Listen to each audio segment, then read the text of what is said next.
કળશ યાત્રા ઘોડદોડ સ્થિત presidents tower cooperative housing society ખાતે આવી પહોંચતા ખોજા સમાજના આગેવાનો સહિત મોટી સંખ્યામાં સમાજના ભાઈ બહેનો દ્વારા વાતે ગાતે કળશ યાત્રાનું ભવ્ય સ્વાગત કરવામાં આવ્યું હતું। ખોજા સમાજના અગ્રણી રશ્મિન હાલાણીએ જણાવ્યું હતું કે અયોધ્યામાં ભગવાન શ્રી રામના ભવ્ય મંદિરનો જ્યારે પ્રાણ પ્રતિષ્ઠા મહોત્સવ યોજવામાં આવી રહ્યો છે ત્યારે આ ખોજા સમાજ પણ ખુશીની લાગણી વ્યક્ત કરી રહ્યું છે।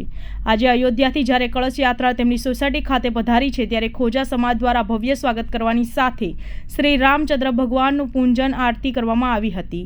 સાથે જ ભોજન સમારંભમાં આયોજન કરીને હિન્દુ મુસ્લિમ એકતાનો શ્રેષ્ઠ સંદેશ આપવામાં આવ્યો હતો।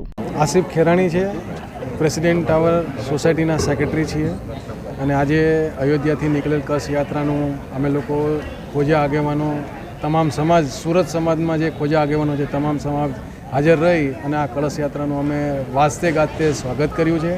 અને એક અમારા ધર્મગુરુએ કીધું છે કે જે દેશમાં રહો છો એ દેશને વફાદાર રહેવાનું અને તમામ ભાઈબંધ કોમ સાથે મિત્રભર્યું વ્યવહાર રાખવાનો, એના અનુસંધાનમાં અમે આ લોકો એક સમાજમાં એક દ્રષ્ટાંત પૂરું પાડીએ છીએ, એકતાનું એક અમે કામ કરી રહ્યા છીએ।